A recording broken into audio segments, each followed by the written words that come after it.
one's coming in from James in New Zealand. Not to be confused with James in San Diego. Where's this James coming from? What's that? Where's this James coming from? New Zealand. New Zealand. James from New Zealand. That did have a touch of the New Zealand flavors on it. Bluesy.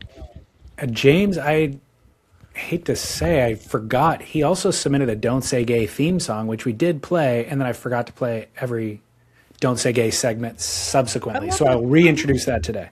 Great, man. Pretty soon, we're not going to have to talk at all. It's just going to be music, one end to the other.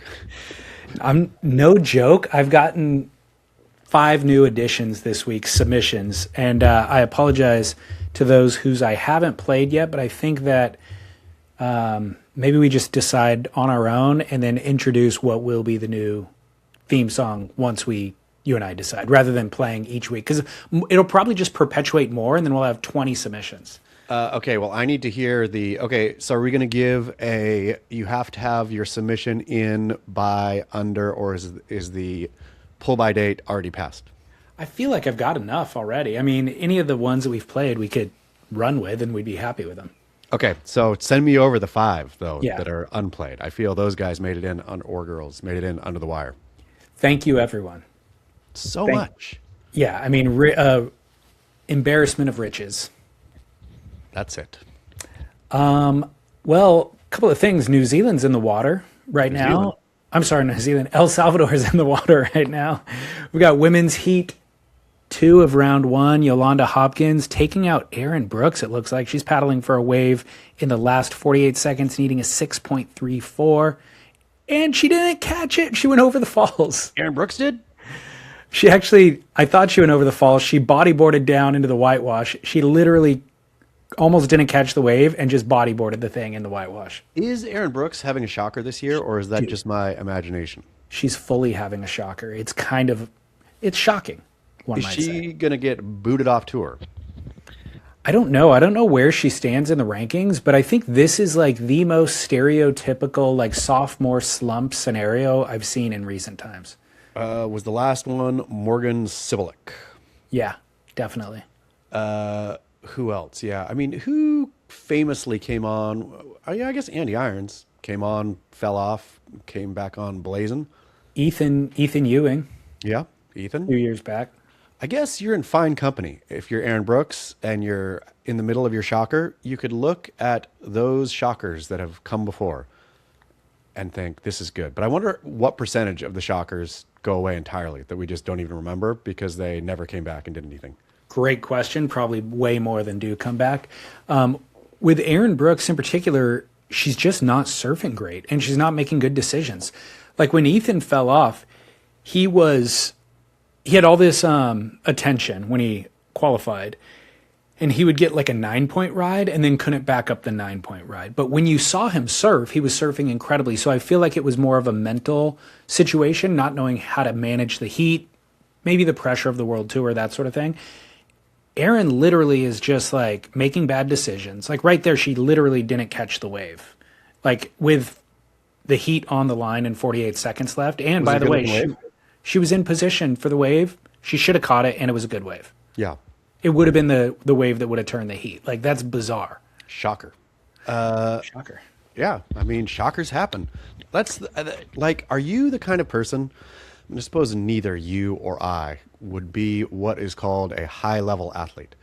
But in your life, does stuff snowball? Like, if you're having a bad run, right? And then are you then in your head about it and then just, manifesting more bad run? Or are you fairly stoic in, hey, I did bad there, tomorrow's a new day? I'm option B. Like, I cannot relate to... It might be reserved for high-level athletes because I cannot relate to it. I just...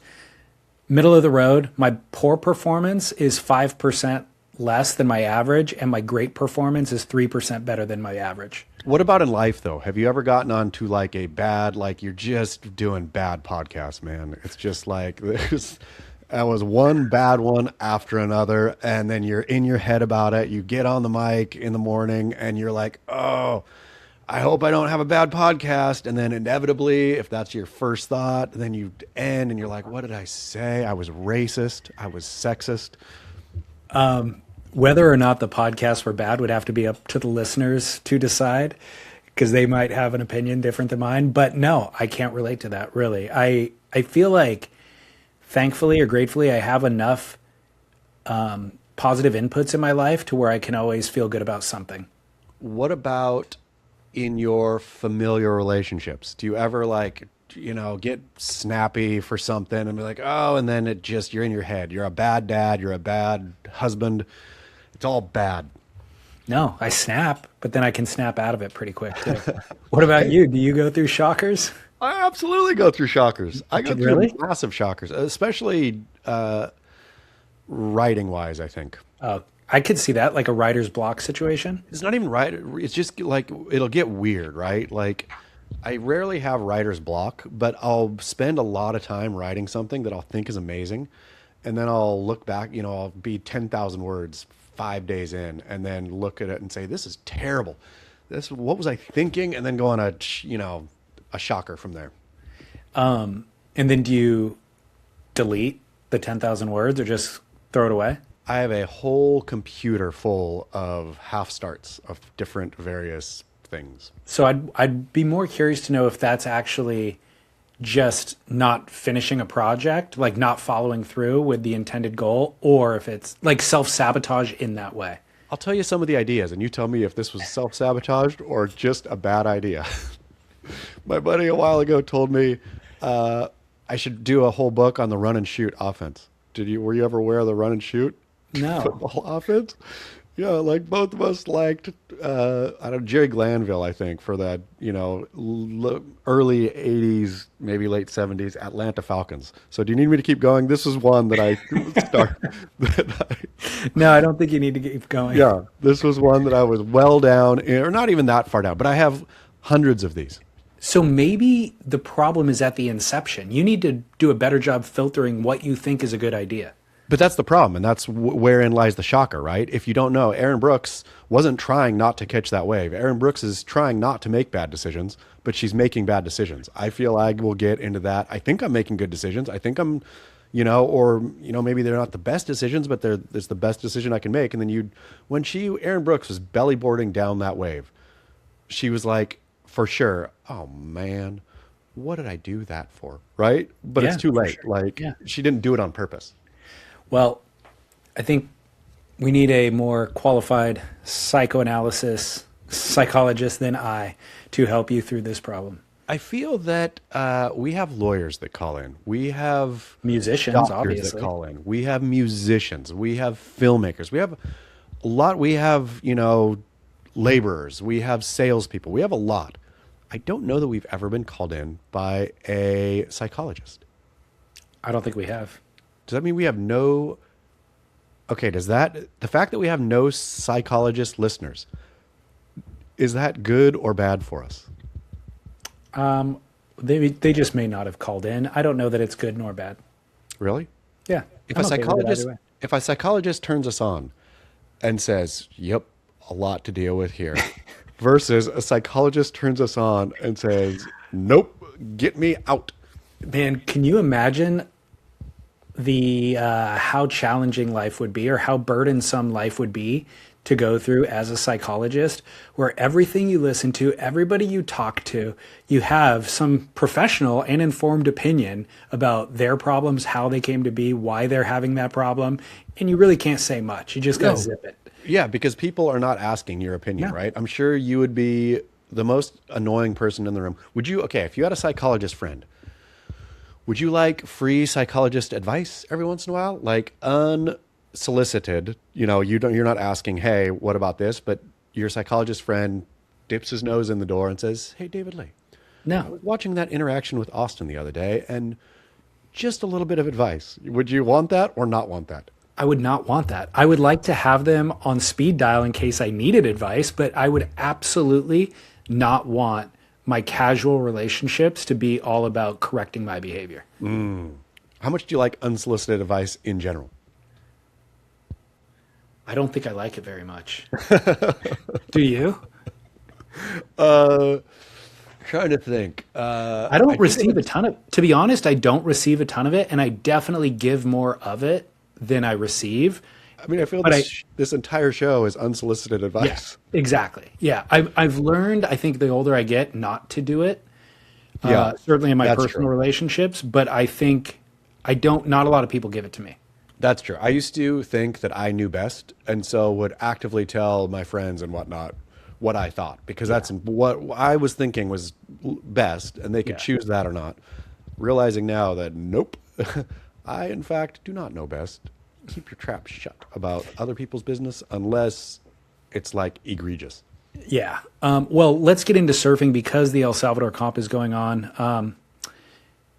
Nobody saw this. Nobody's talking about this, but 20 hours ago, our good buddy Tony Roberts, TR in the DR, posted a video. He's in El Salvador right now for the event, and he was shooting all the free surfs. He's posted 2 different videos about the free surfs. This is from his second video that he posted 20 hours ago.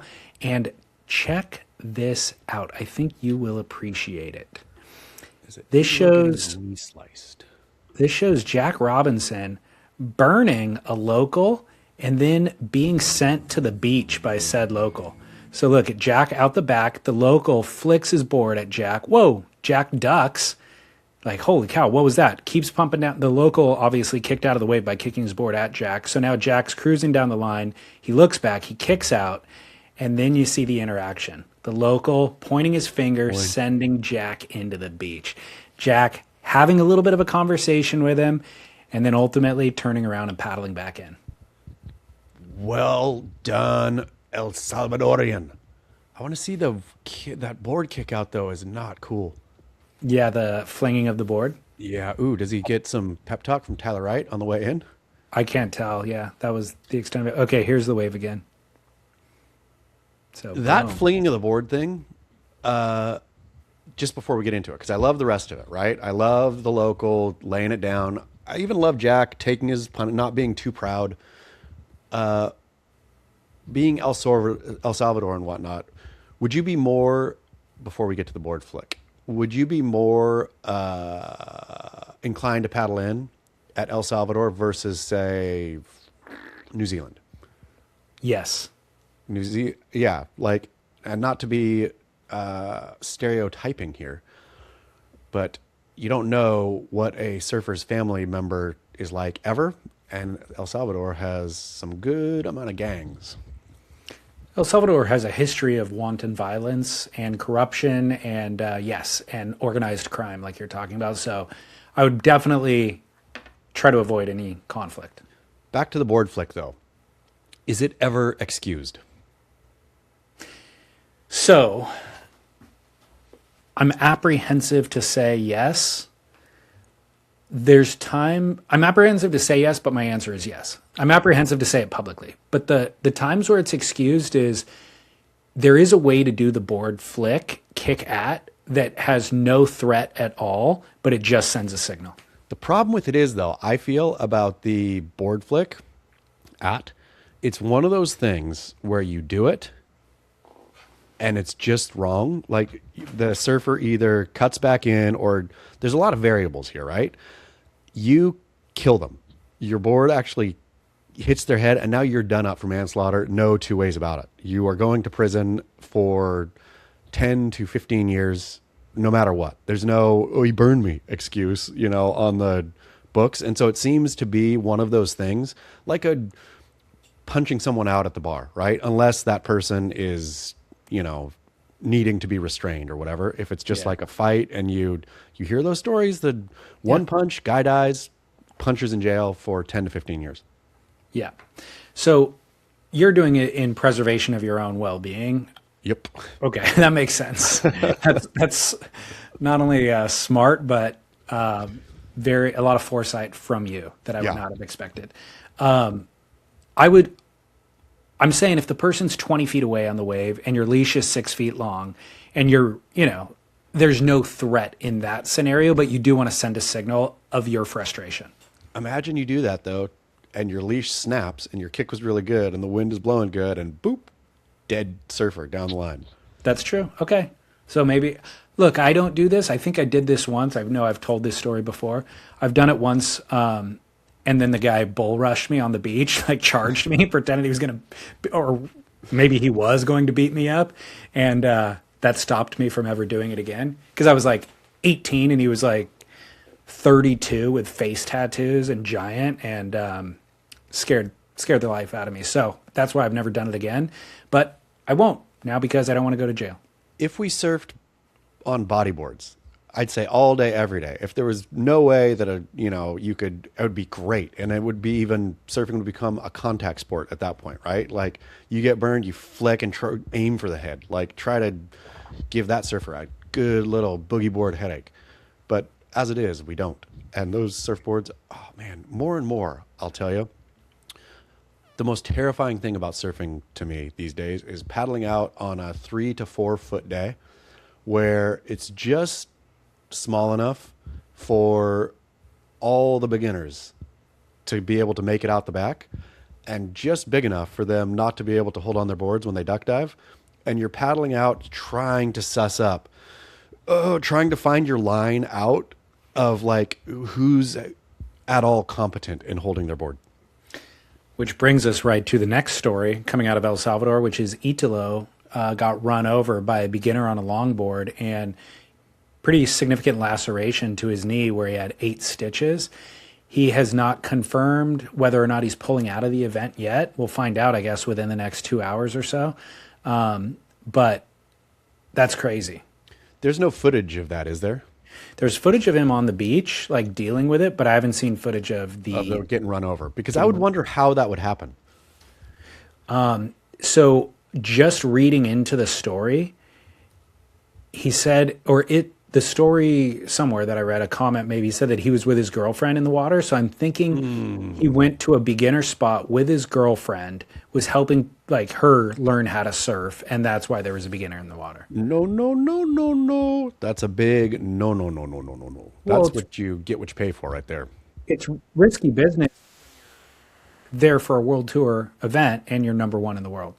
If it would have happened at Punta Roca, for example, right? If there would have been, because it was pumping the last couple of days. No. Absolutely, yeah. So if there was a beginner longboarder local out there who like made it out somehow and then dropped in on Italo and lacerated his knee, then I would say that's horrible luck. That stinks, right?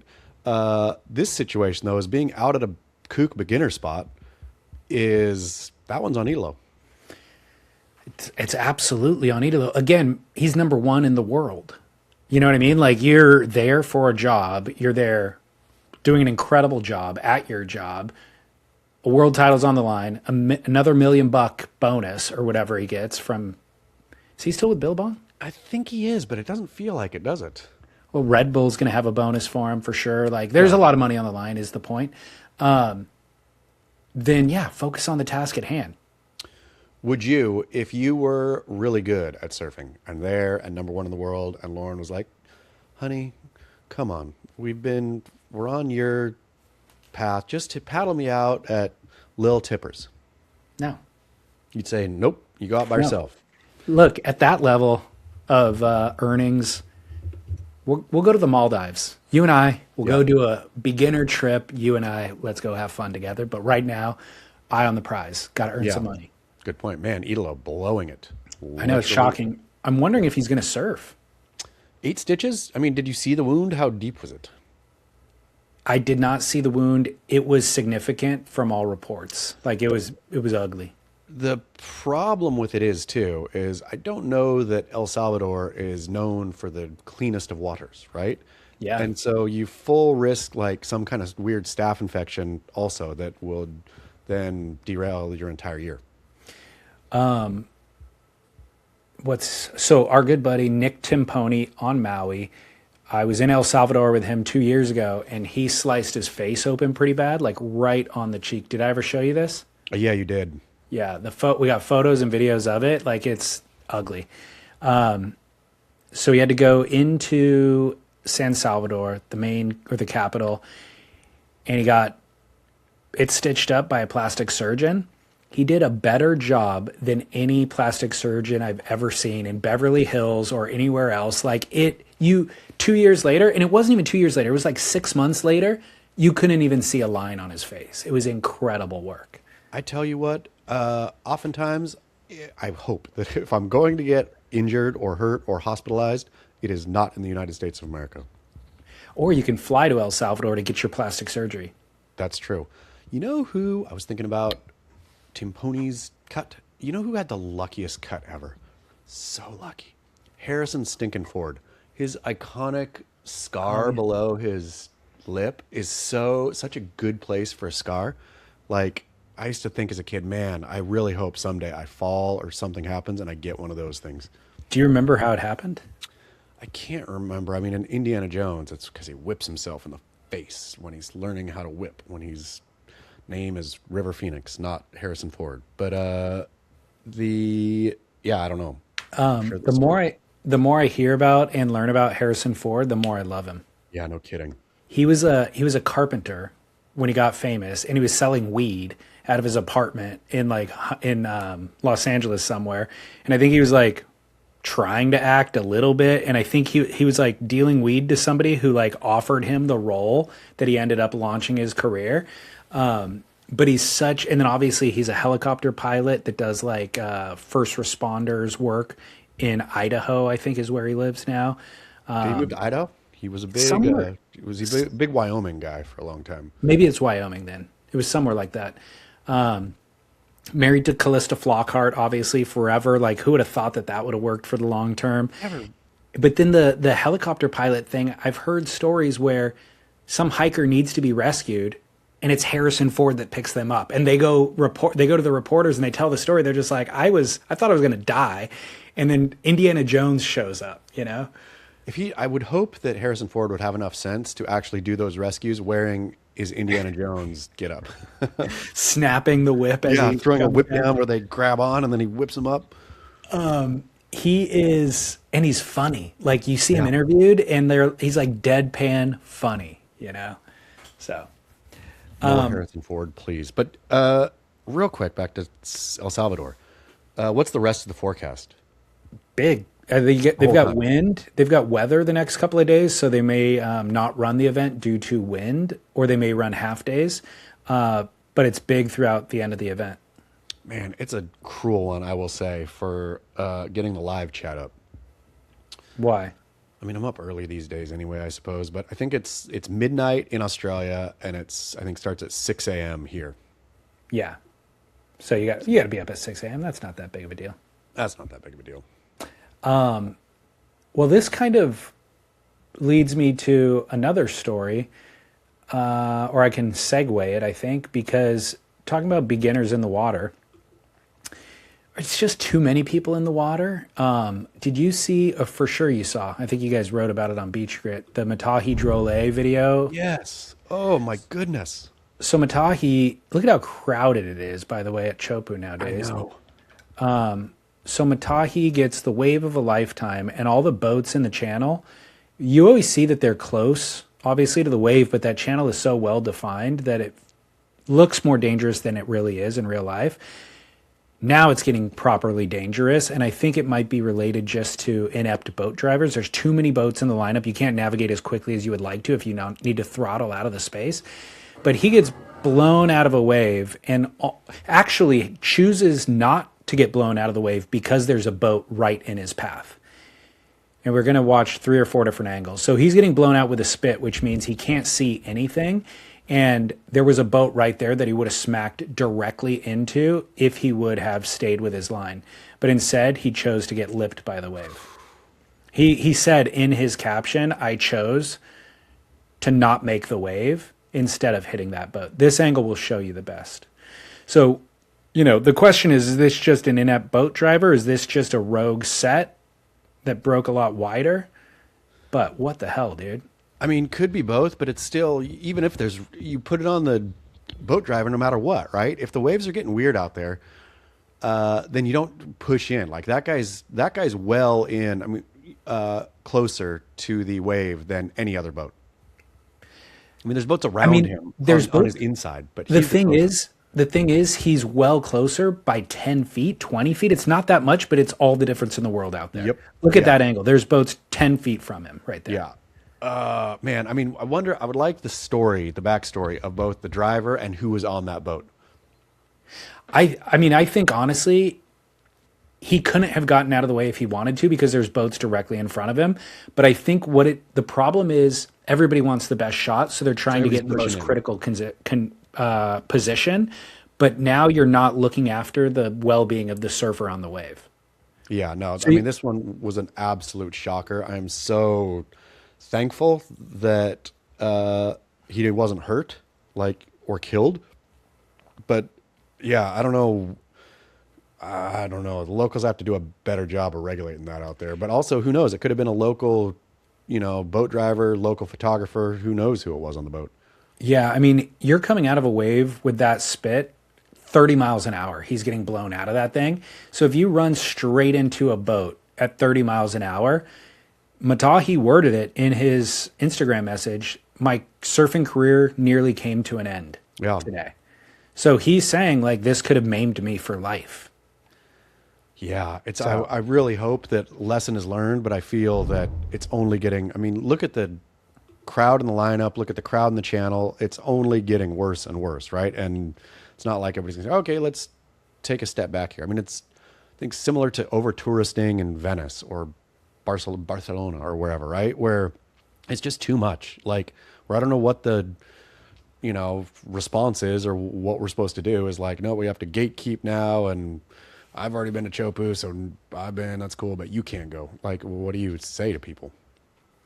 Well, a buddy of mine said Chopu feels like the new Everest, where it's too many rich people who think that they're qualified. They just have hubris, and they have money. And so they're going to go hire the Sherpas, bring all the tech gear, bring breathing apparatuses or whatever, but they're still not qualified to do it. Man, did you see from this season? I mean, there's every season it gets worse and worse, but just the line up Everest? No, I didn't. Oh, it's like a line at Disneyland that stretches for who knows how long, right? And it's just butts to nuts, people standing in line, going up. And I'm just thinking, how in the world are you in your mind thinking, this is it? I am basically me and Sir Edmund Hillary and Tenzing Norgay. We're all the same. We're all part of this club. As you look out in the forever fields of people in, fluorescent parkas. That's insane. I guess it is exactly, if you're of means and you want to go on an adventure vacation and you've already been on safari in Africa and you have a, photo book to show your friends when they come over for dinner, the next thing is Everest, and you want to be able to say that you scaled Everest. Yeah. Oof. But you're not doing, you're not doing it. You're obviously not doing it on your own merits, and that's the same. I think there is some truth to that with Chopu. Look, Tahiti's also not cheap. So it's you're of a certain class for being in Tahiti. And once you're in Tahiti, you want to go see the dragon that everybody talks about at the end of the road, and you want to get close to it and you want to get photos. And if you can hire a boat driver and pay him a premium, be like, put me in the most critical position. That's why there's 40 boats out there. I mean, it's insane. And the amount of boats out there is wild. And then it's Matahi now just looks like a circus performer in a fishbowl doing a dance. You know what I mean? It really kind of diminishes what he's up to as well.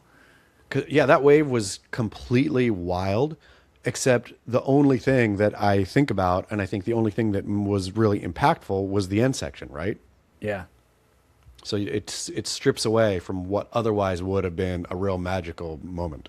It also just diminishes it, I think, when there's just gawkers who are there just to brag to their friends when they get home that they witnessed the miracle of it, Anyways, Matahi continues to leave it to... I love the dude who stays at home and just blows up season after season. He's like, yeah, Pipeline looks amazing, but you guys can have that. I'm just going to stay here and be the best here.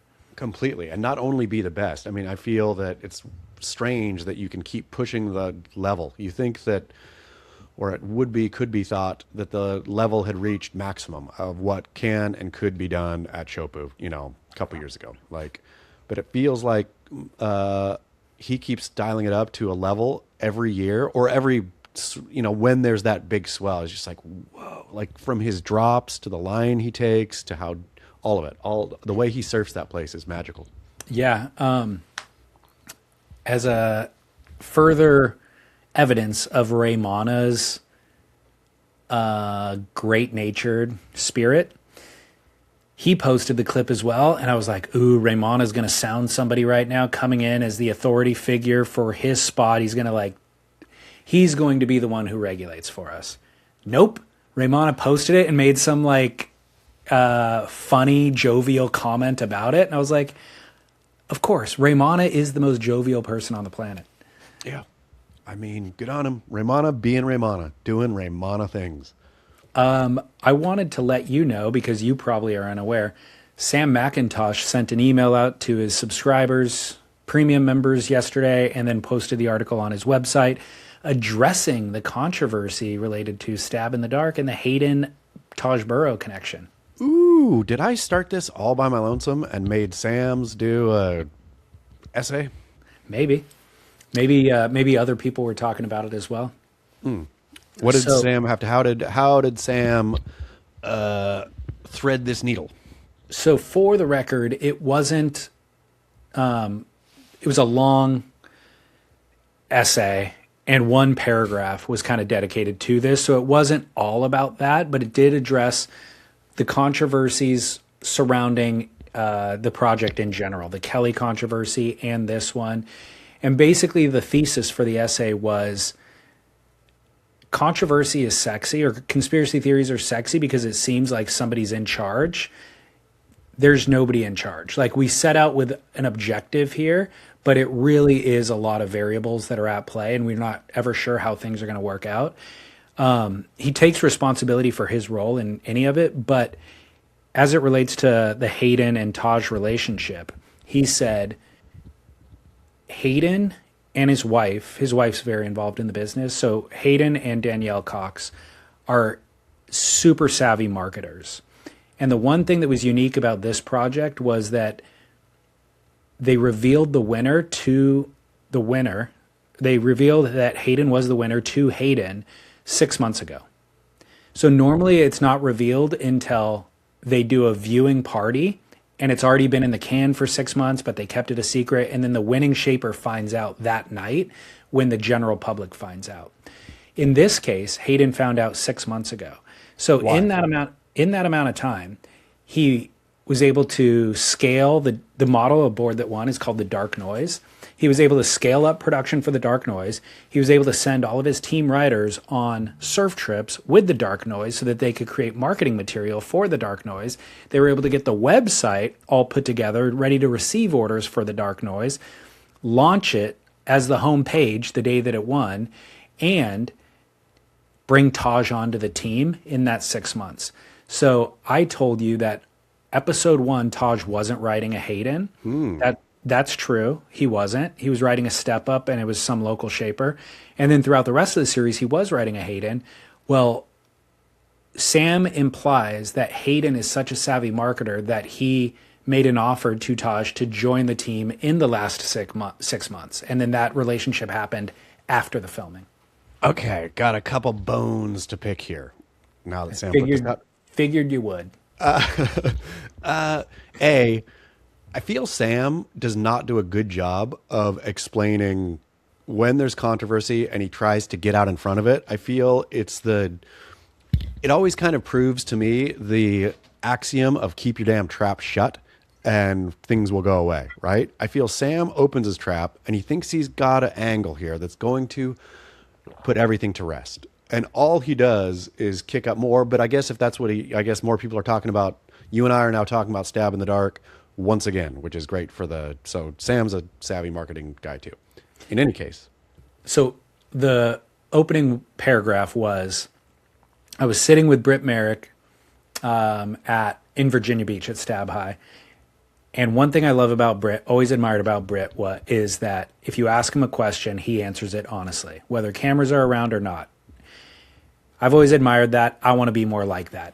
Then he goes on to be honest about all this stuff. Problem is he's not being honest. Britt can do that because Britt is an honest guy. Sam is not an honest guy. Sam is a savvy marketing dude who has done a great job of pushing pieces around to get, I don't think, I believe that Sam thinks he's being honest. Sam is not honest. Sam always has an agenda and is pushing an agenda, and you can't root that out. Britt doesn't have that. Britt's a different character. So good job to want to be like Britt, Sam, but you're not that. You are a kind of snaky guy.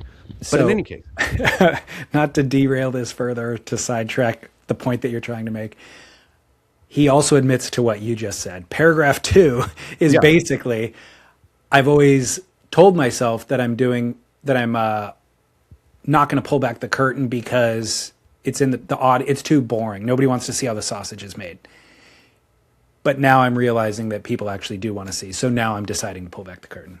Because it gets clicks and it works for engagement, right? And so I am not criticizing Sam at all for saying this, nor am I criticizing. I totally see what he's doing with these like open letters that I think are supposed to look like transparency, but really they keep the stab in the dark whole concept going. They give it life. Good for him. That's exactly what he should be doing. To his point, though, of, if I may, that nobody's in charge here, that conspiracies are sexy because they create a narrative that is perceivable, that somebody can say, oh, this is why. It's not just chaos out there. There is forces. In this case, with Stab in the Dark, there is a force. It's called money.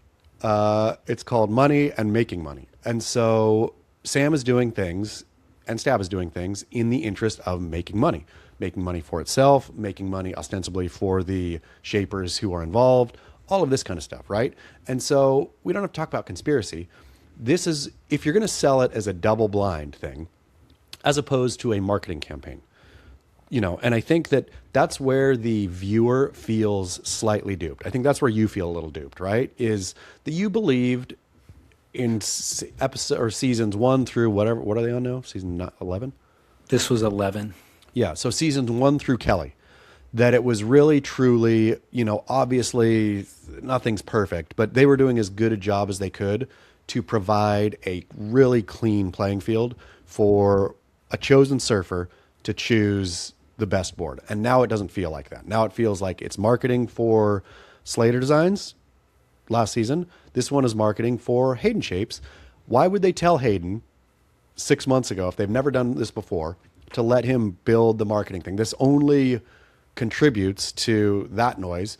If Hayden is so savvy, why in the world would he put Taj on the payroll after the fact, but before it came out, during those 6 months, only to have now questions asked? Like, if it would have come out, if he would have said, hey, Taj, really enjoyed working with you. I just heard I won. We're putting you on the program, or I won, I guess, probably, Taj. We're putting you on the program, but we got to wait for 6 months. So we will announce, after I win, a couple weeks after that I had so much fun working with you, or just had, whatever, however it works. Like, but in the way it's done, this only looks worse. It only looks like the scales were weighted, and I would just want to know how much advertising dollar Hayden paid Stab during this since or before the win. Yeah, since or before, because even before also still creates a little sense of very much so. Yeah. So Sam also, I don't know if he understood how this would be interpreted, but he also admits to politicking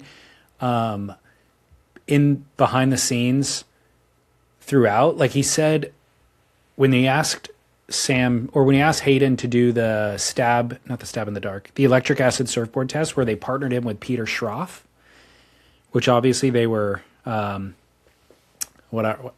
enemies, but they were not fans of one another. Yes. And so they got them to partner together to work on a board for an electric acid surfboard test with Mick Fanning a few years ago. The way that he negotiated that deal was he said, I will include you in future Stab in the Darks. So Hayden's been included in future Stab in the Darks because of his inclusion. He wouldn't agree to it otherwise. He also admitted that part of the negotiation for Slater doing Stab in the Dark was that they would include Dan Mann in the next iteration of Stab in the Dark. So there are these deals being made in the background that absolutely would call into question the purity of the double-blind study. Which, and maybe I am not their, fan base. Maybe their fan base does not care at all. Maybe their fan base is the people who are really passionate about Stab in the Dark. Maybe they're like, this double-blind stuff is fine and fun, and we like that it's plausibly in place, but we don't really care. I'm not hanging on the edge of my seat waiting for which shaper wins. What I'm watching it for, I just enjoy watching Ethan Ewing surf a bunch of different boards. Yeah, I can't tell how much people would care about that, but the reality is this is not science. We're not looking to run an actual scientific study. This is entertainment more than anything. And then the second thing is there's nobody else out there doing an alternative version. So they can, even if you think that you cared about the science more than the entertainment or whatever, it's just like, this is all you got. And Sam needs to make a living, so it has to be about money. And this is very, very close to a scientific experiment, and it's entertaining, and we all make money. Sure. I mean, I don't think that, I would imagine that most viewers of it, or most, passionate viewers of it would be like, well, what are you guys yammering on so much about this? Yeah. Who cares? Like, that is not why I watch it. Which shaper wins is of tertiary interest to me, right? Like the surfing and the different things they have to say about the boards, that's one. And two, which shaper wins is cool, but I don't care.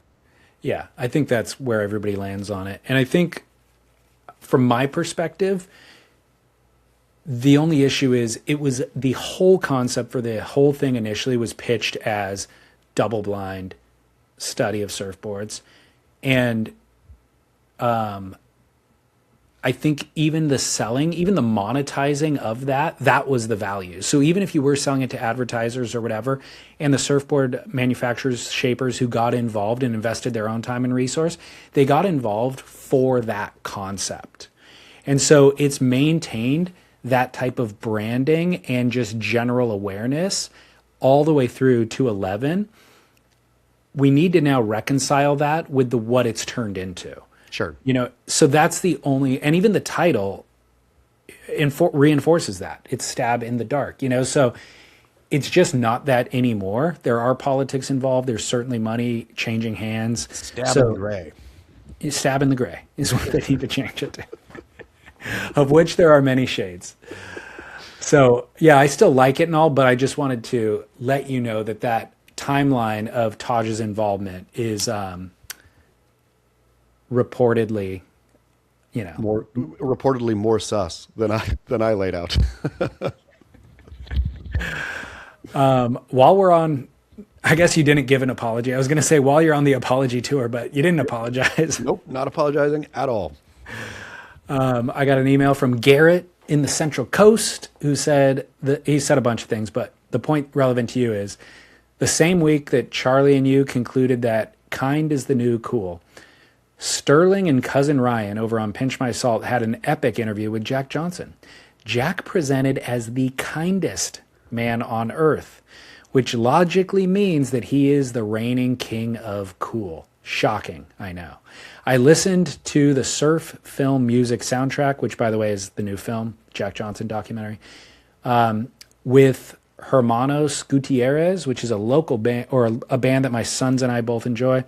It is great, and I fell back in love with the music I first connected with in Broke Down Melody and September Sessions. Even started goofing around with the slack tunings on my guitar. Also, in the interview he did with Rolling Stones, Jack declared his love of Fugazi, sorry. Yeah.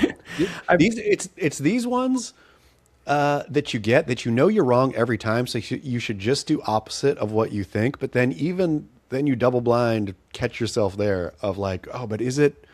Yeah. And then you continue to get it wrong every time. I've seen too many movies where there's like a New Jersey mob guy talking about a fake diamond who calls it a Fugazi. Yeah. It's like it's a Jersey slang in my head that I'm hearing. Or Fugazi. Yeah. So Fugazi. Yeah. Fugazi. It seems So finishing Garrett's email, it seems we are the problem with our jaded crustiness. Very uncool. So any updated thoughts on Jack Johnson? Absolutely agree with, who was it again? Garrett in the Central Coast. Garrett. Absolutely agree with Garrett. I've never once besmirched the righteous name of Jack Johnson. Every time I have gone on a I hate Jack Johnson's music screed, I make sure to know, I'm sure he's a wonderful person. I'm sure he's the most loving and best husband. I am sure he is an exemplary father. I hate his music, man. And I realized through the Grateful Dead thing, there's no changing for me at this point. I think I don't want to just give up, right? Like continued evolution is the sign of, staying young, kind of staying mentally young. Like the people who start cementing in their, especially tastes, I feel are okay. Then now you're officially old. If you're like, what you listening today, dang kids? Old. I tried with the Grateful Dead. I hated it. I hated it. I hated it. It's not for me. Jack Johnson's music, I hate. It's not for me. Love him as a dude. I mean, I'm sure he's wonderful. So what's weird? I think it's specific to music is because I've thought about this throughout all of this conversation. The conclusion I came to is with music, it's specifically how you were introduced to it that cements it into your liking or disliking. And that's what's impossible to adjust moving on, which isn't the same with food. There's foods that I got introduced to at a young age that I eventually came around to, or other things in life, my tastes change. But with music, if you got introduced in such a way, like specifically the Grateful Dead story that you tell, it was the band of ne'er-do-wells that put you off, basically. But right? with the Jack Johnson, though, I should have, when Brushfire came out, when was that? 97, 99? Yeah. Somewhere in there. So I was like real, peak. I want to be a surfer. I am a surfer. I identify with surfer things. I am a surfer. I should have liked the music based purely on, again, I've said this before, Pennywise is not my favorite of the surf punk bands. In fact, I don't like Pennywise very much. Boy, did I pretend I liked Pennywise all through probably until 10 years ago. It was like, what's your favorite band? Pennywise in high school, because Pennywise played surf music as far as I was concerned. All to say, I should have liked Jack Johnson, just his music from the day one. Okay. Banana Pancakes, Bubble Toes, and maybe I didn't listen to Brushfire, whatever. Maybe my introduction was Curious George to Jack Johnson. And so maybe in that case, I was like, yeah, but I liked Curious George too. Should have liked it. Should have liked Jack Johnson. Didn't. All right. No explanation then. It was 2001 that album came out. Yeah, 2001. Good times. But also, yeah, I'm sure Jack is the greatest. Bob Weir, a legend. Bob Weir, a hero amongst heroes. And I suppose this is what I've come to. I think I used to believe if you liked somebody, then you liked what they produced. And now I think those can be totally bifurcated. You can like someone and hate what they produce. You can hate someone and like what they produce. If you pre-existing like them and then realize they look like Jeffrey Epstein, does that change your opinion on them? A little bit. It shouldn't. It shouldn't. Jeffrey Epstein has a stink on him that just is long lasting. It's almost, man, I'm just waiting for the picture of Elo and Jeffrey Epstein, just shoulder to shoulder, Elo with arm around, just grinning, just sharing the poo-poo touch. Well, I brought up in Barrel or Nah a week or two ago, snapping somebody's butt with a towel. Mm-hmm. No topic has elicited more fervor than that in such a long time. I love it. People love snapping towels. Of course. What feels better? It's a euphoria when you get that exact, because you try a few times and then one of them lands so clean and loud and crisp. The euphoria that you feel is just beyond, I don't know what to compare it to. Overwhelming. It's drugs. One of a kind. So, hey, DLS and Chaz, listening A week late, but there is no greater pleasure and honing of skill than when you're in the kitchen getting your cooking on, and then all of a sudden, bzz, bzz, bzz, a fly is pestering your pasta and buzzing around your roux. No doubt you are armed with a kitchen towel ready for defense. Patience, grasshopper. When that fly lands to swipe its hands, scheming its next move, twirl that Turkish and snap. The ultimate test of skill and precision, practical and practice for the parking lot enforcer. Work, Rick. I love it. It was such good. I think I used to snap flies. I haven't in a while. And it's fly season here in Southern California, which I used to hate fly season. I'm looking forward to it this year.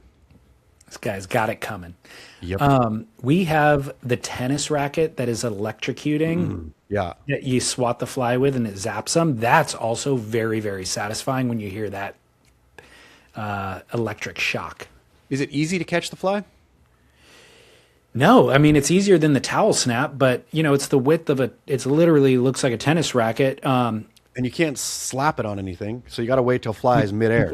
I slap it on things all the time. So I'll wait till the fly is actually on the counter, and I'll come in from the top and basically trap him rather than swinging it around through the midair.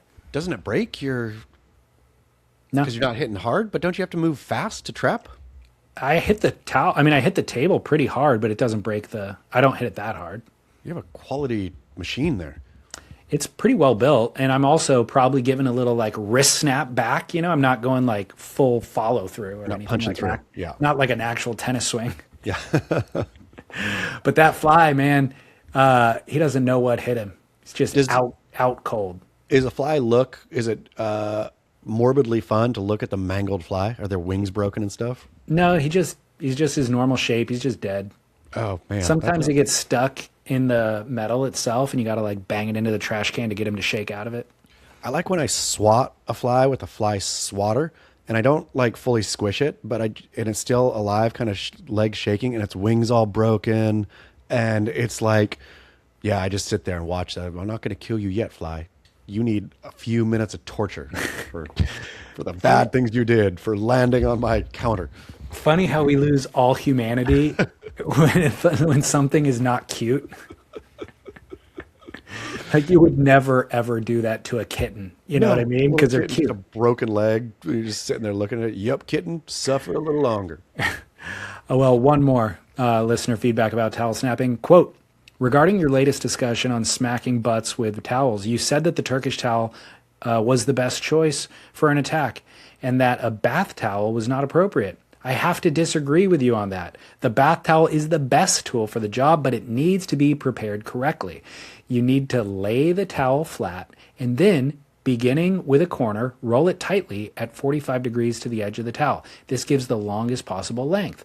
When it's all rolled up, you need to pick up your towel, ensuring it doesn't start to unravel, and then tie a single knot on one end. If you do this right, it'll give you the perfect handle to hold your whip, and the towel will never unravel. The last step is very important.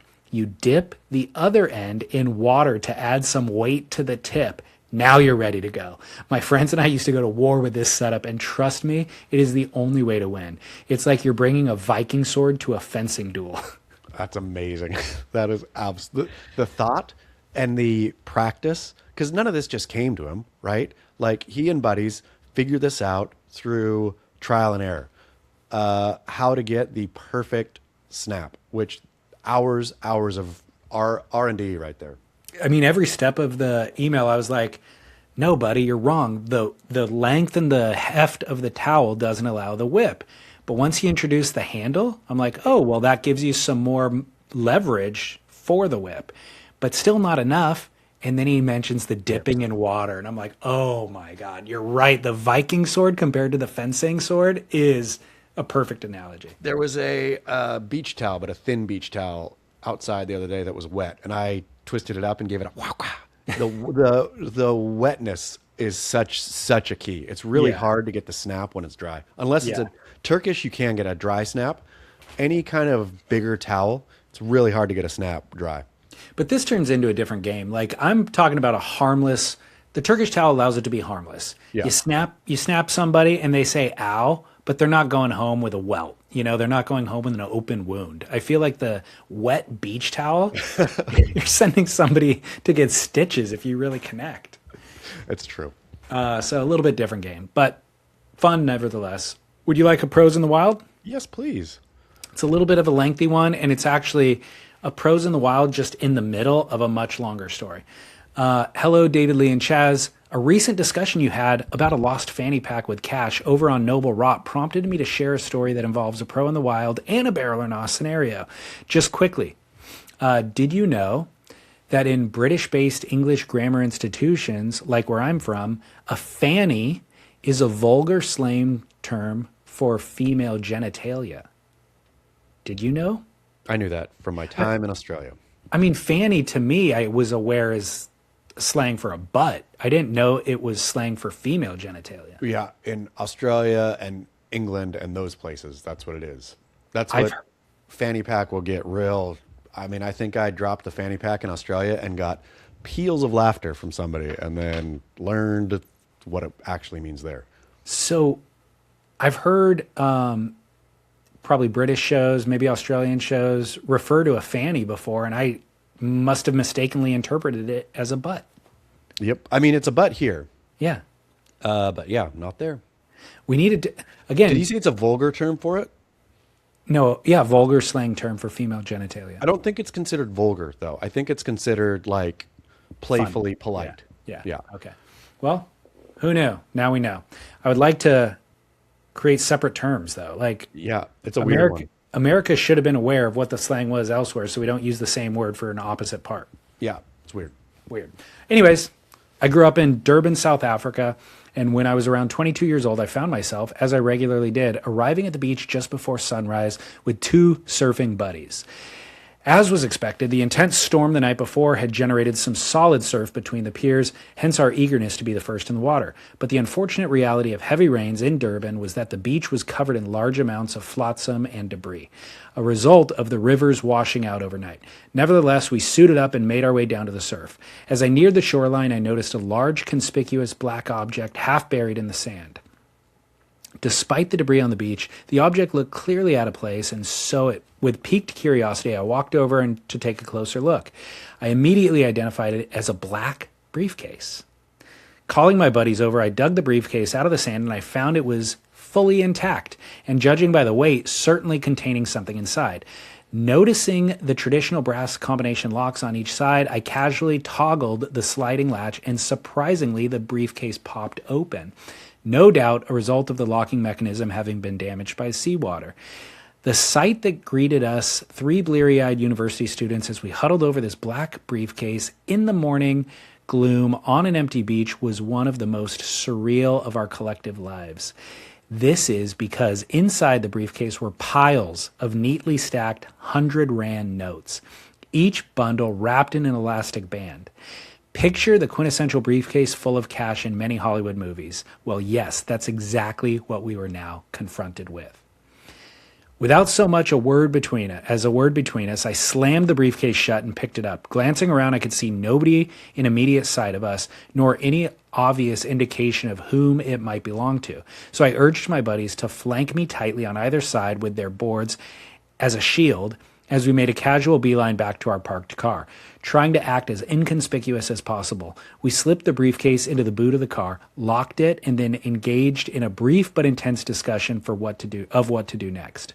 For some context, the Durban beachfront is a well-frequented public space popular with tourists and locals alike, with many hotels and restaurants that line the promenade strip that separates the ocean from the city.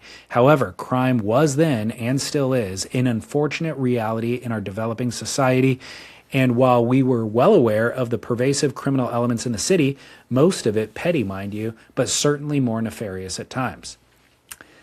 In fact, it was only a year or two prior when a notable incident occurred not far from where we were currently standing that made its way gleefully around the local surfing fraternity, an account of it featuring a well-known surfing pro in the proverbial wild. Do you know this story? No. I can't wait to get it. This is a great, my interest is piqued from the get. It has a good ending too. Comes all the way around.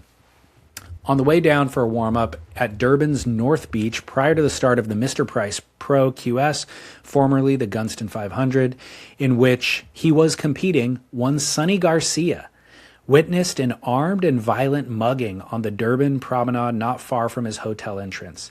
Discarding his surfboard, Sunny immediately proceeded to chase the thief all the way down the promenade until he eventually caught the man, disarming him and administering a swift and severe dose of street violence or street justice right there in full public view on the boardwalk. Sunny then frog marched the bewildered criminal straight into the Durban beachfront police station before returning the stolen items to the startled victim. By all accounts, the unflustered Hawaiian shrugged off any praise or allowance of gratitude from victims and bystanders and hurriedly made his way out to the lineup as if nothing much had happened. It was... Do you want to interject? That is an epic story. Totally. Pros in the Wild smashed into like a bigger story is kind of awesome. Yeah. But yeah, I agree with you. Great, great Sunny story. It was stories like this that were foremost in our collective minds that morning as we considered our options on what to do with our newly found, tantalizing yet dangerous treasure. Considering all the possible reasons and eventualities of the source of this briefcase of cash and why indeed it was lying discarded on the shoreline that particular morning, led us to make the decision to leave the case in the car, paddle out for our intended surf, where we would be able to keep an eye on the vehicle and surrounds for a while, whilst allowing our emotions some much-needed cooling off time. In hindsight, that 45-odd-minute session was one of the most peculiar and unforgettable sessions I had ever had. Not for any of the waves that were ridden, of course, but more for the fact that it slowly began to dawn on all of us, as time passed, that we were the fortunate new proprietors of what surely must have been over 1 million South African rand in cold, hard cash. Which is what? Have you done the... let's do it real quick. I didn't do it because I don't know when this story took place, and the dollar amount, the rand is so volatile that I don't know. Let's just get a ballpark here. Okay. We got 1 million rand is $61. Just kidding. Would it change the way the story felt for you if it was $61? I think that, so it must have been a lot of money back at the time. It's 60 grand. 60 grand? Yeah. Oh, not $60. Yeah, 60K. 1 million rand worth 20 years ago. So 1 million rand accounting for inflation 20 years ago would be about 150,000 to 160,000 US dollars. But that's today. What was it worth in? No, you said 60,000 today. 60,000 today, but you just checked what would 20 years ago be today, which then with inflation stuff, it's a lot. 150 or 160,000?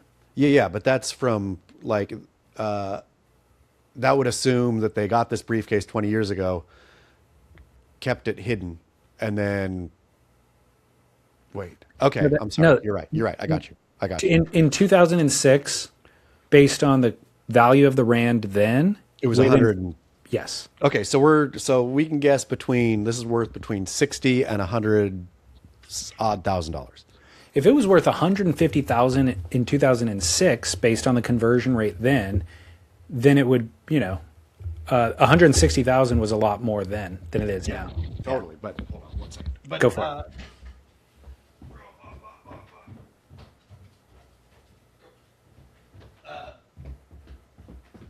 Sorry, but real quick. Yeah, so it's either 60, so it's somewhere between $60,000 and $160,000. Okay.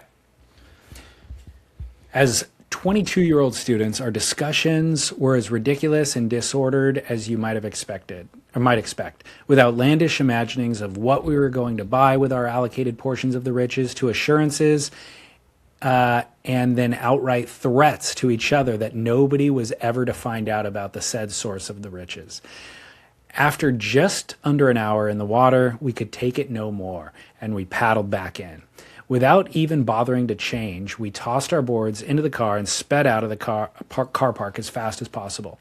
As we drove back to my buddy's house in the Berea, I guess that's the name of the town, the closest of the three houses to the beach, we nervously scanned for any signs that we were being followed. After a few loops and crisscrossings of streets, and now satisfied that we were in the clear, we snuck into the gate of my buddy's house and brought the car to a stop in the garage. Excitedly, we hurried to open the boot of the car to retrieve our treasure. Frantically, to tally our newfound wealth, we clicked open the briefcase and started to unpack the bundles of cash, starting with the first layer of banknotes. To our deepest horror, we immediately noticed that once we had removed the first layer, the second layer, only visible once the first had been removed, was nothing more than brown cardboard pieces cut to the exact shape and dimension of the 100 Rand notes. Our feverish and desperate unpacking revealed more and more layers of these worthless stacks of cardboard until we had reached the bottom of the briefcase. What initially seemed like a lifetime's fortune had quickly disintegrated into a few thousand Rand at most. Clearly, the previous owners of the briefcase had spent considerable time and effort creating the sinister illusion of a briefcase full of cash. This new eventuality had shattered our dreams instantly, but it also forced us to consider that the items that had strewn all over our garage were more than likely pieces of evidence in some criminal enterprise, no doubt used for some form of extortion by some reprehensible characters.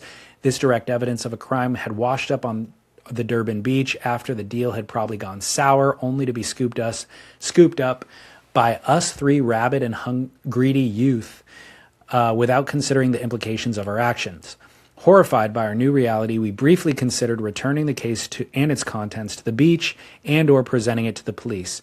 But at this point, we still had the dozen piles of 100 Rand notes, which we didn't have when we had woken up that morning. And so we collectively agreed that given the current circumstances, we would dispose of the briefcase and cardboard pieces whilst not allowing the cash to fall into the corrupt coffers of the police.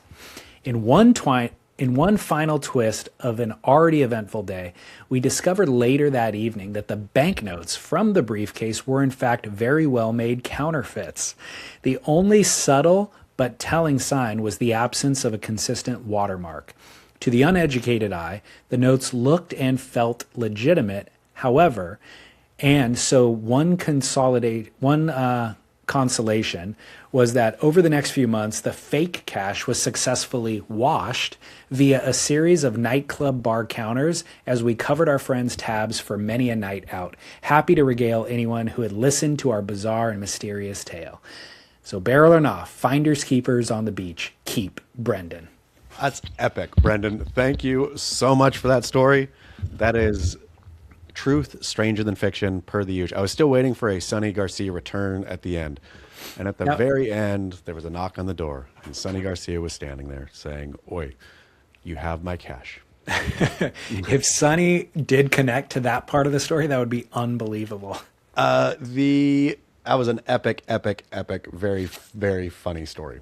Can you imagine being 22 years old, though, and living through that literally like Hollywood scenario, a briefcase full of cash? I mean, you would be so euphoric, and then you'd be both bummed, but also, okay, maybe we dodged a bullet here, and at the end, though, that's great. The fact that you got to buy rounds of drinks at bars for buddies is worth something right there. It's kind of the perfect scenario because if you had, let's say, the 150 grand of cash, it sounds great, but that also comes with a whole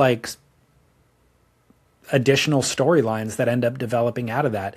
Probably mostly good, actually, but this just becomes a harmless story. Yeah, completely. I mean, except for those bartenders in Durban or wherever they are just going to be like, oh, these sneaky guys. No wonder I got busted with a drawer full of counterfeits. I'm going to go track them down.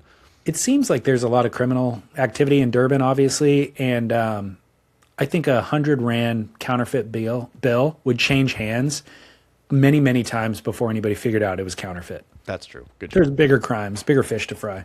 Good job, South Africa.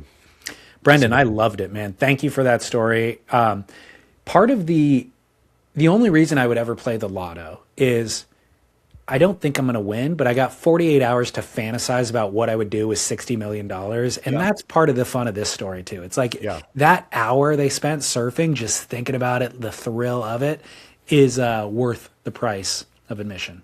Absolutely. So, and how good. That's our first ever Sunny Garcia Pros in the Wild. Which is strange. I mean, I guess Sunny's not as active anymore, but I'm surprised because I've heard great Sunny stories. Send them in. If you've encountered Sunny Garcia in the wild, send them in. Do you have any Sunny stories? So I interviewed Sunny for, must have been Stab, maybe. And I was just really impressed with how I was expecting. I don't think I'd ever really heard him speak before. He had kind of a high, soft voice. And he spoke very intelligently and warmly. And, everything you hear about Sunny or I had heard or whatever, he was like real 180 degree, or my experience with him, 180 degree from my impression of him. Sunny, I think, obviously is a polarizing figure. But from close personal friends who were close personal friends of his, they've raved about Sunny as a friend. Yeah. So I would love to have gotten to know that side of Sunny. I don't think I even met him casually. I've seen him surfing a couple of times, but I don't think I ever had any personal interaction with him. But man, we got to see that documentary, that Mark Oblowitz documentary. Yeah, no kidding, Mark. Put it out already, for pity's sake. Yeah, for anybody who doesn't know, the trailer exists. I forget what the title is, but he hasn't been able to put a final chapter on it yet. So, but the kind of high-level bullet points of it are just kid from the West Side with a troubled youth who got a $400,000 contract when he was 16 years old, basically, and was obviously a world-class talent of surfer, and all the ways that can go wrong if you don't have a solid foundation in your youth, and all of that talent and all of that attention and now money. And that's the launching point. Oblowitz has been making this movie forever and ever, and the amount of dead surfers, for lack of a better phrase, who he has on interview, I think there's like 20.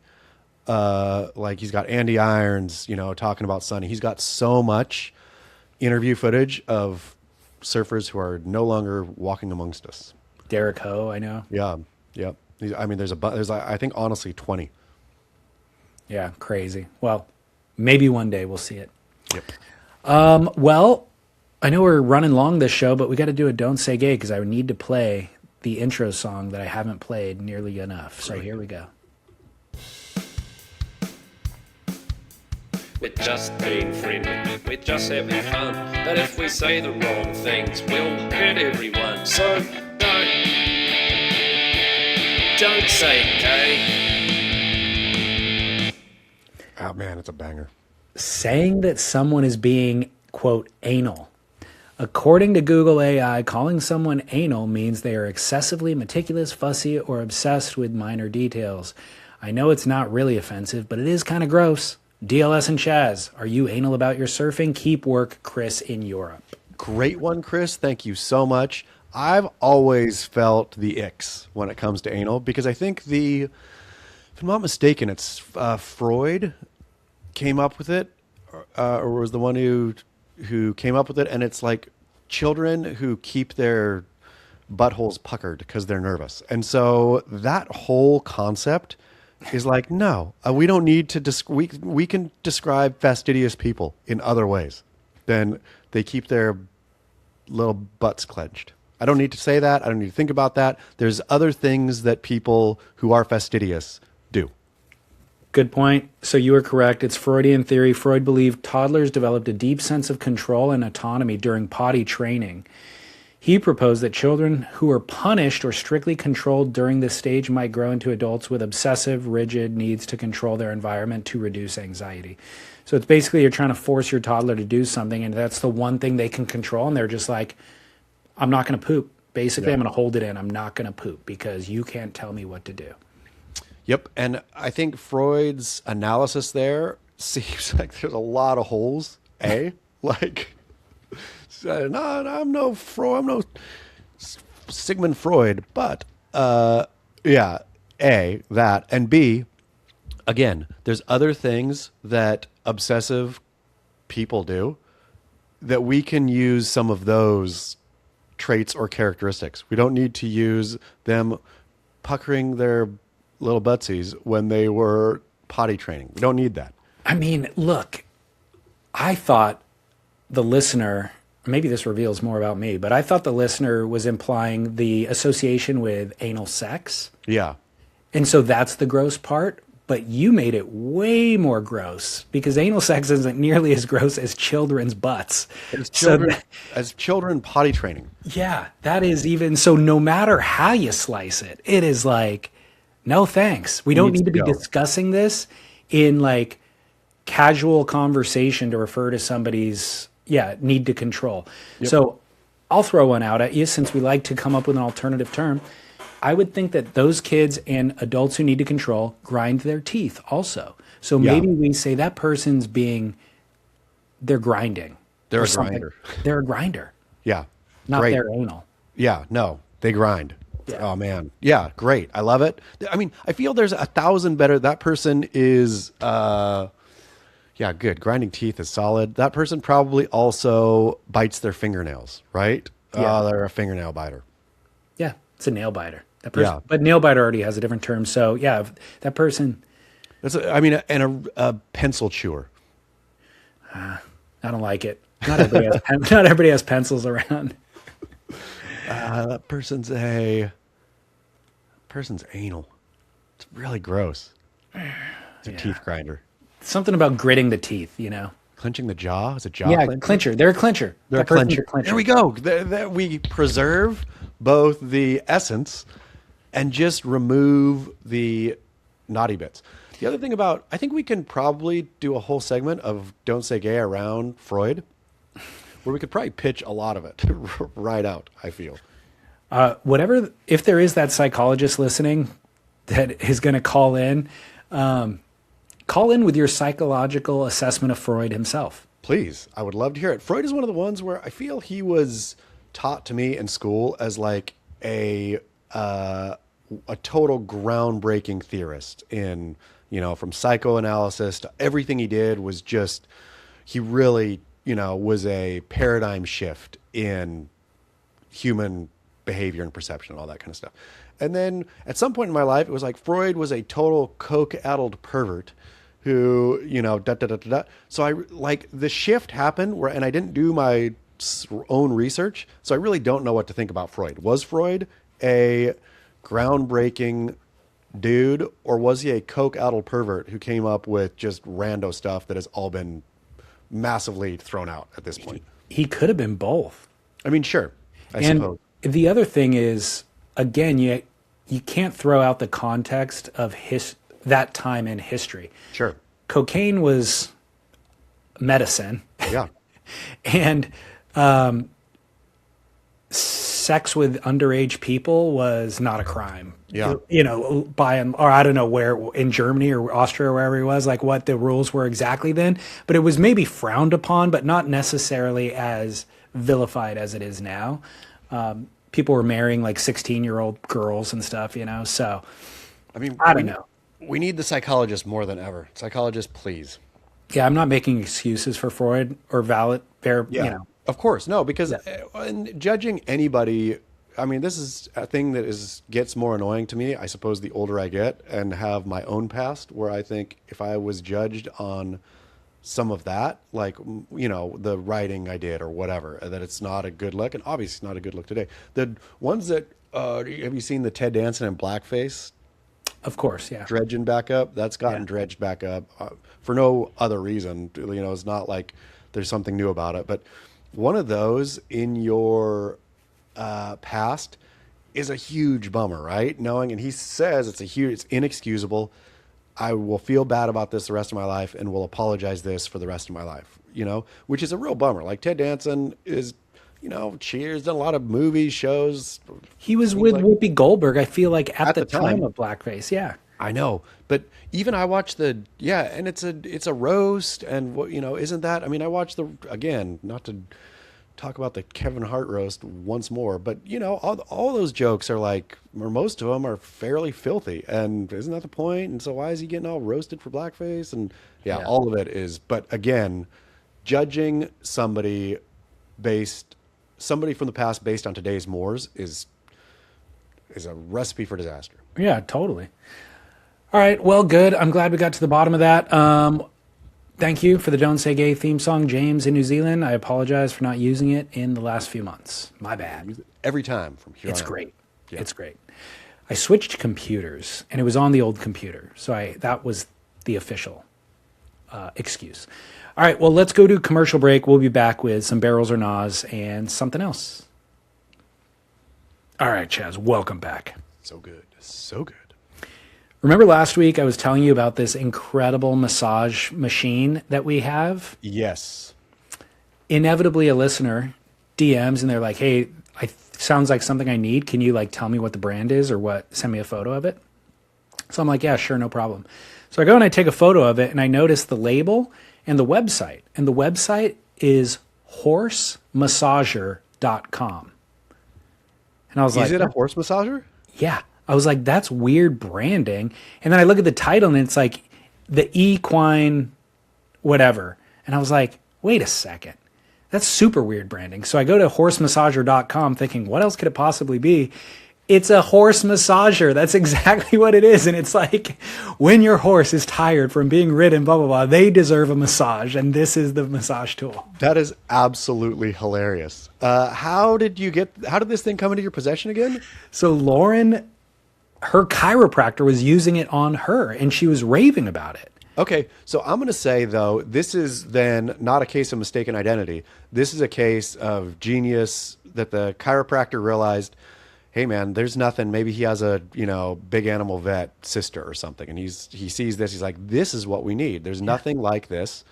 And, I mean, I would say to anyone on this one, strike while the iron's hot. Or, I don't know. Do you think a horse-grade massager is more or less expensive than a human-grade massager? That's a great question. I don't know. Like you're saying, once they introduce this same massager Yes. but brand it for humans, is it going to be $1,000? Exactly. Or does it Yeah. go down in price because whatever, market reasons? It's a great question because the equine industry Rich. is crazy expensive. Yeah. I mean, everything's expensive. I don't know. I don't know. For the record, the price of this thing is like $250 or something, $275. So it's not cheap. Is when you said this is an equine massager, did you play it off like, but I got a guy who's got a guy who knows that this is the future of massage? No. I was confused. When I texted the photo, DM'd the photo back to the person who asked, I told him, I was like, I had no idea. So then I was wondering about who all knows. So I don't know if the chiropractor knows.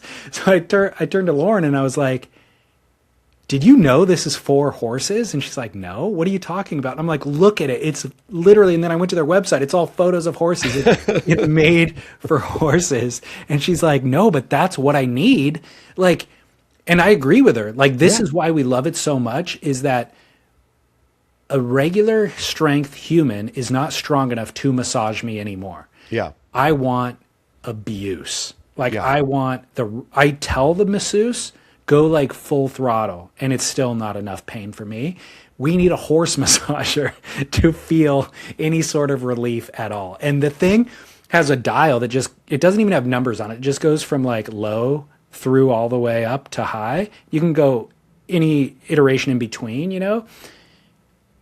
But the high is like, it'll vibrate the house. Like, it is intense. Man, this is an incredible turn to that story. I'm very, if I was you, I would totally brand this thing as you being on the absolute bleeding edge of massage technologies. Yeah. Well, I figured this out on Tuesday, and I so badly wanted to text you the photo and explain it, but I was like, no, this needs to stay. This needs to wait until Friday. I'm glad you kept it as a little treat. You're welcome. Okay. Boosh. All right. Well, barrel or gnaw coming in. This one is a follow-up to the ongoing saga of Igor, who threw the rock at the monk seal's head, who has now been doxxed online. People know his address. He's obviously been in court. His next hearing is actually June 9th for anybody who cares. But barrel or gnaw, sending a bag of poop to somebody in the mail, because reports are that he has now received feces on his doorstep. Man, I'm going to say no barrel. The whole part of it is disturbing, right? I mean, if you're so mad at someone, because what would be a thing to send that you really are going to go, okay, so you have determined, David Lee Scales, that you are so mad at, and let's just make it Igor. You're so mad at Igor and you have his address that you need to send him a piece of your mind, right? What do? A strongly worded letter? Talk about him on a podcast. Yeah, I mean, that's what we do. But if you, like, just the thought of, like, gathering poop, do you think it's dog poop or human poop? I would like to know.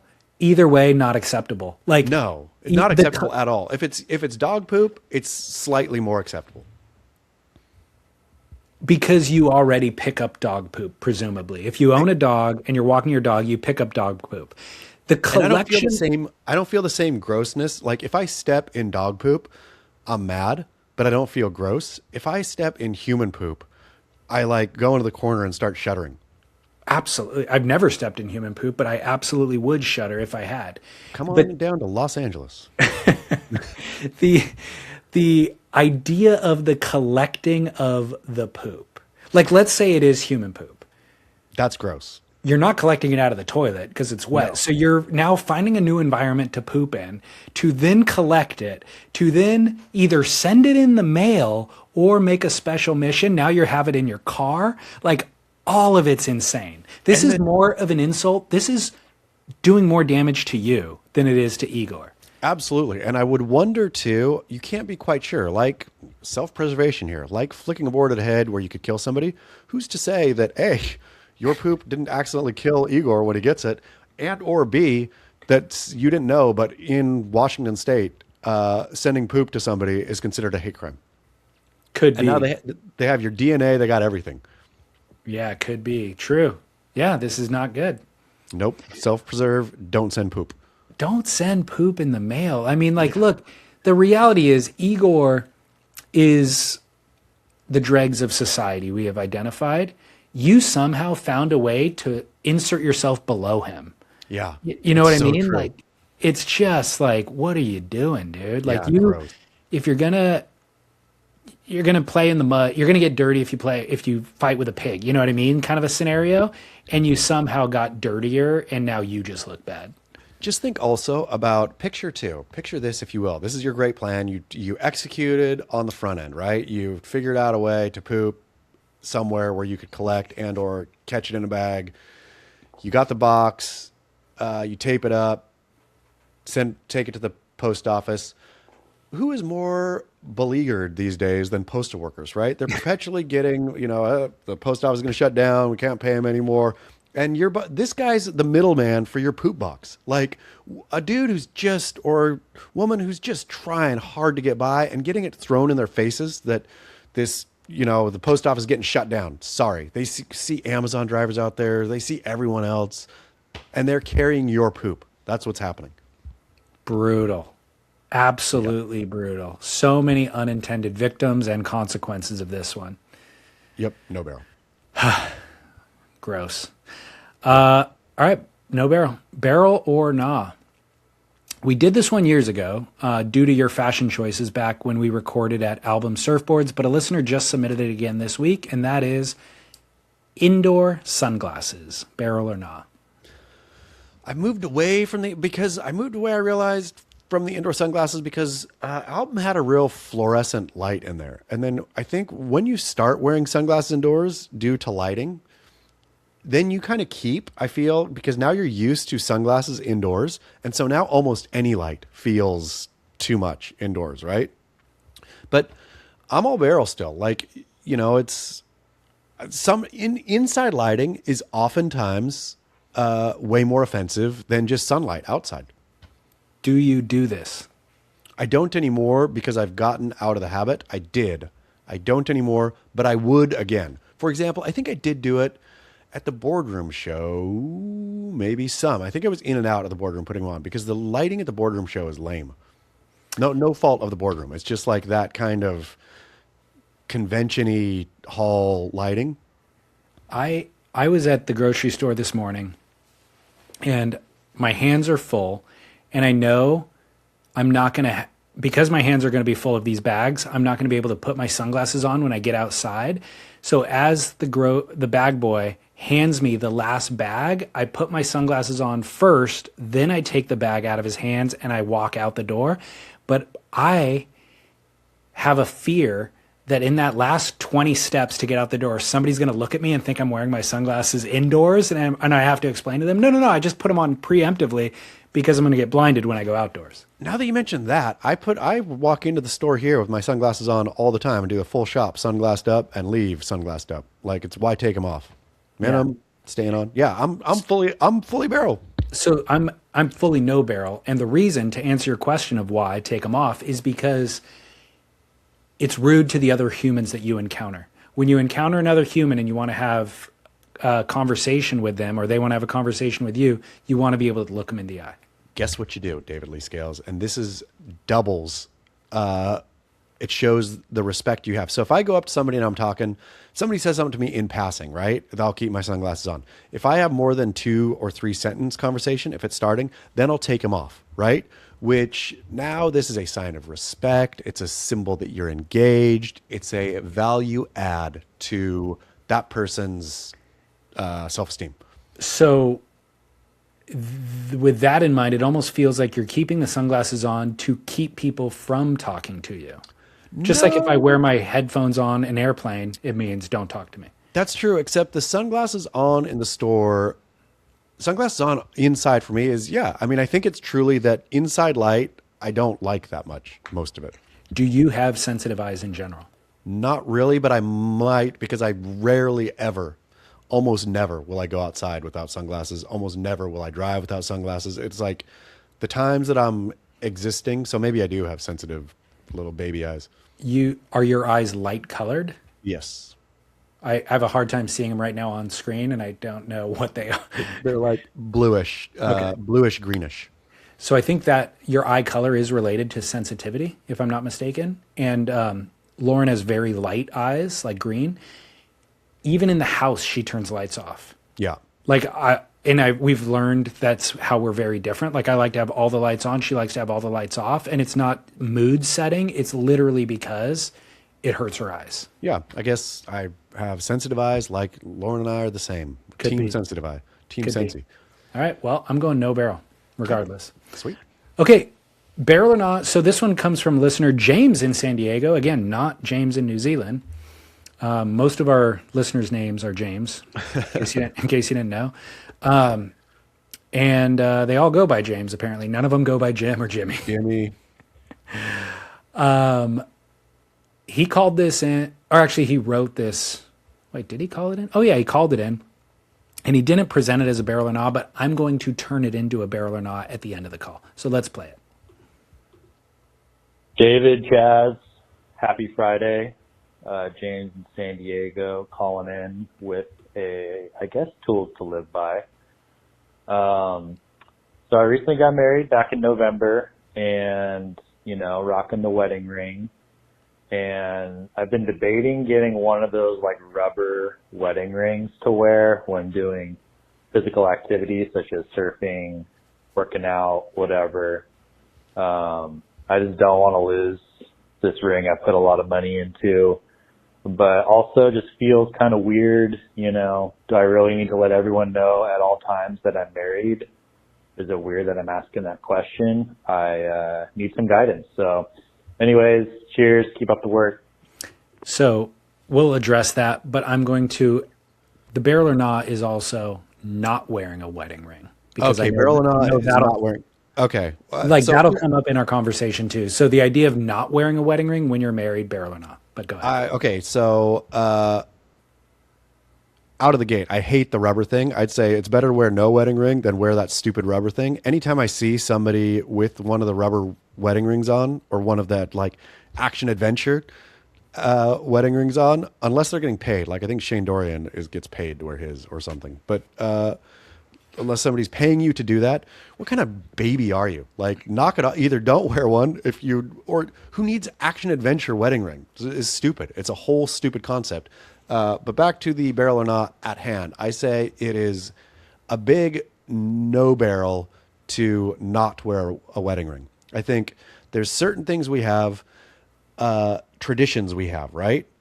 We see how, and we've talked about this a lot, about men used to wear fedoras and suits and everybody was presentable, right? And it mattered when you went out into society presenting yourself. We've eroded off basically every, kind of small excess of this is how, this means something. This is a meaningful gesture. We've eroded all those away to straight up idiocracy, baggy stretch pants and Crocs. Leave the wedding ring. It's important. It's cultural. It's traditional. It's a good look. There's nothing wrong with the wedding ring at all. Yeah. Well, when I was saying take it off, I was thinking like as an alternative for him for wearing the rubber one, like if he has the expensive one he doesn't want to lose when he goes surfing, what about just taking it off while you're surfing? What about just taking it off while you go to the gym? So not wearing a wedding ring in those scenarios. All fine and good. Like, I don't know why the world's tiniest handcuff has to be perpetually affixed, right? Right. And if that's what you need, if you're like, don't have your wedding ring on and somebody starts flirting with you and you're like, uh-oh, dang it, I guess it is what it is. I'm single right now. Did women's attention towards you change at all once you put a wedding ring on? I don't think so. You? I don't think so either. I mean, I could maybe guess that. Yeah, I don't know, because I think like the times I've been at a bar, say, or whatever, right, and talking to a woman that's not the wife, and I have a wedding ring on, you got to think that happens all the time of flirty married dudes out there. So it's not like, oh, this guy's got a wedding ring on, so good, I can let my guard down. I don't have to worry about being hit on, right? Yeah. You'd think that it would be entirely immaterial. Like so I don't feel anyone has ever changed around me of like, okay, I know you're married, so this is a safe space and we can just be friends. Yeah. So I agree with you entirely. The rubber wedding ring thing, to me, if I've ever seen a guy, I've never considered doing it, but whenever I've seen a guy doing it, it immediately signals to me, this guy is obviously like, he's like a construction guy or he's like athletic or something, but it represents nothing about their style. It represents to me that they're practical. This person is practical, but it never was like, who is this cool guy? I don't have any question about him other than that's a practical dude. And he's probably wearing New Balances as well. You know what I mean? Like, furthermore, it's a practical, I totally hear you. It's a practical dude with no taste, with no personal flair. Yeah. Who will make the decision. Yeah, exactly. He wears comfortable arch supporting shoes. Yeah. He, does the right things. So if you are that guy, then that is you, then it is what it is. But I agree with Chaz where it's kind of like aspire to identify what your real character is or your uniqueness in the world and find things that make you happy and bring you joy and stick with those things. And the even rubber, if it's just like a replica of your grandpa's ring or something, right? Doesn't even matter. Yeah. Whatever it is, it's unique. Gold band. I think the problem with the rubber ring is I'll see a dozen of those every day I go out in the world. The same exact black rubber ring that you're talking about. It is like the Apple Watch. Yeah. It is ubiquitous and it's practical as could be. It's tracking your steps. It's telling you the time. It's sending you your text messages, but it's not, again, if you are just a sheep among the thousands or millions, then feel free to go ahead and do that. But if you do see some uniqueness in yourself and you have thoughts about sense of style or taste or whatever, buy quality things that last you a very long time, that become staples in your wardrobe. You don't need 1 million of them. You have a few, you have a dozen, and that's you. You know what I mean? And you're identifiable as such. And that's the other thing. Like, we talk about this dilemma where practicality a lot, where it's like, yeah, a rubber ring is actually safer, or a rinse kit makes practical sense. But all of this stuff just piles up and it's junk. It's worthless plastic and worthless junk. And you eventually look around and you're like, any given time of day or day of the week or thing that I'm doing, I have a perfect solution for that time of day or thing. And it's like, no, now your garage is cluttered and you don't use 99% of it 99% of the time. How about just a watch that suits you, that works in all conditions, 2 pairs of shoes for different occasions, 2 colors of suits, and those stick with you for a decade. The rubber ring too lasts, like, you're dead. Your things are left behind, and your children or your people close to you, what are they going to do with this shit rubber ring that you wore? Like, it means nothing. It means that thing is absolutely worthless. Yeah. Like, and if you look at it through that lens too, of like, oh yeah, I want to leave something behind. I don't want to leave junk. I don't want to leave rubber junk behind. I don't want to be a hoarder. They have to like spend a ton of time cleaning out the property, throwing things away. I watched, have you ever seen the Michael Mann film from like the 80s called Thief with James Caan? I think I've seen parts of it. I haven't seen it in so long though. Yeah. James Caan, he's like a safe cracker, and the female love interest is Tuesday Weld, the blonde chick. I know, such a great name. Yeah. Anyways, I was watching that last night and not even thinking about James's email, but I'm thinking about it now, or James's call. But he had such a great look. It was like he had a gold watch that like fit him perfectly. He had like a signet ring. I don't wear rings other than the wedding ring, but he had like a signet ring that fit him well. Like the way the jacket fit him, the way his pants fit him, the 1 pair of shoes. And it was like, that's a great look. That guy has a great look. I've never thought of James Caan as being cool because I probably associated him with like Elf. But you go back and you watch him in his heyday and you're just like, what a great leading man. Like, looks, who is he? Who is this guy? Is he like a spy? No, he's a safecracker. Wow, that's interesting. He's made some interesting choices in life, Man, yeah. Scott Caan, James Caan's boy, buddies with old Scott Caan. Haven't seen him in a minute. Need to catch back up. But Scott Caan's, I think his dad is obviously James, and I think his mom is Linda Thompson, who was Elvis's longtime girlfriend. So okay, I looked up just randomly. Looked up last night, curious about James Caan. Like, was he married? Like, what was his love life like? And it showed that woman with Elvis. And I was like, whoa, apparently he dated somebody who was hooking up with Elvis. Yeah. So that's Scott Caan's mom. And so when I was at Scott's house one time in Hollywood, and there's like epic Elvis photos, like behind the scenes, obviously, like personal Elvis photos on the wall, which was pretty cool. Sheila Marie Ryan. That's Sheila Ryan. Sheila Ryan. I think she was toward the end of Elvis's run, but yeah. Yeah, Elvis looks like he's towards the end of his run. Yeah. in these photos with Sheila. Yeah. Fascinating. Yep. Scott Caan got us some good lineage. Okay, Elvis and James. Sheila sadly passed away in 2012, but she was Elvis's girlfriend and a 1973 Playboy cover girl and former wife of actor James Caan and mother to Scott Caan. There we go. How about that? Interesting. Okay, well, be like James Caan, James in San Diego. Boom. There we go. Round that circle. You know what? And if you're listening, James in New Zealand, you start being like James Caan too. All the Jameses out there. You got a James that you can model yourself after right in front of us. Go watch Thief, Michael Mann movie. It's really good. All right. Anything else, Chaz? I think that's it. Are you going to get back onto El Salvador, or have you had enough El Salvador for the day? I've been watching it the whole time. Oh, anything? What's her name? Stephanie Gilmore's in the water against Anat Laylor right now from Israel. Real quick before we go on, who did you pick to survive? Well, I'm in the second round losers league. Sure. But Felipe Toledo. Okay. I can't remember. He says the survival gods say they send the spreadsheet. Are you able to see which picks you've made? Yes. How? You open up the spreadsheet and look for your name. My name's not on there. It's just the surfers' names. Where do I have to scroll over to? Do you know how to use a spreadsheet? I guess apparently not. I'm really playing with fire because I don't know if I've picked the same dude. Can you tell me who I picked? Yeah, I could do it pretty quick. Let me... Okay, so I picked, I know that I picked, who did I pick for, where did it start? Bells? Yeah.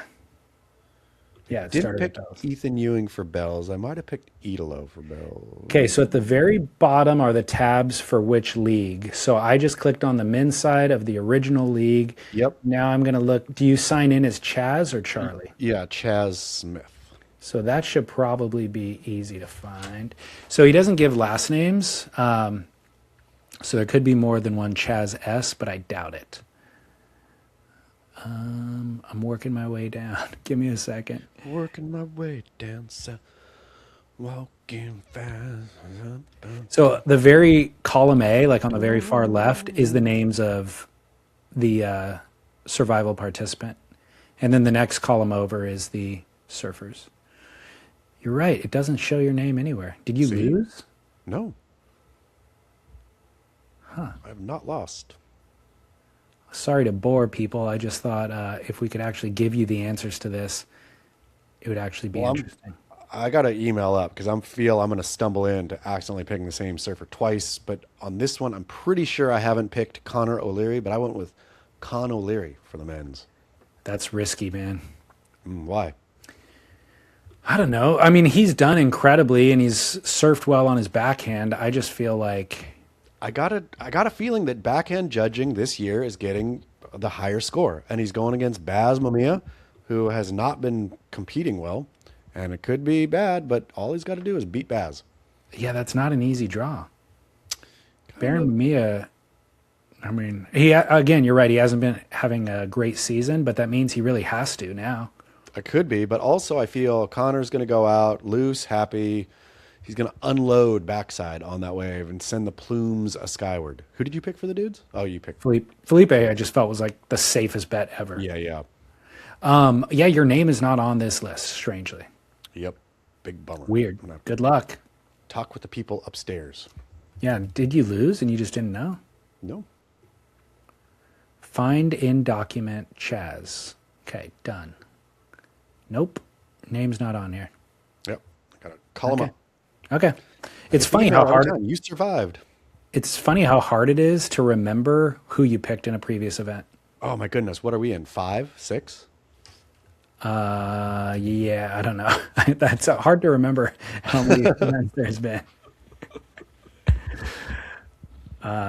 Find. Okay. Yeah, there's no entries matching Chaz. Okay. Yeah. So you're not mistaken. Yep.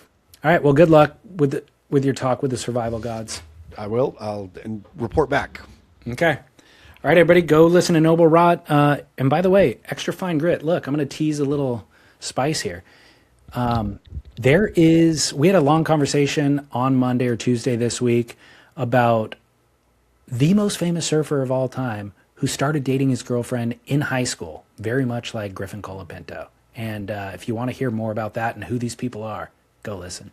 I'll just say the most famous surfer of all time was a lot older than Griffin Colapinto was when he started dating his own girlfriend in high school. So, a spicy meatball. Yeah, we're talking about this guy was 32-ish when he started dating a high schooler. 34 when he started dating a high schooler, and he went on to win the most titles and the most events ever. So if you don't know who we're talking about and you want to find out, go listen on Extra Fine Grit. It is gross. It is gross. Yeah, it is gross. All right, Extra Fine Grit on Patreon. Until next week, we'll be back here, and then we'll be back on Noble Rot on Tuesday of next week. Go listen. Keep work.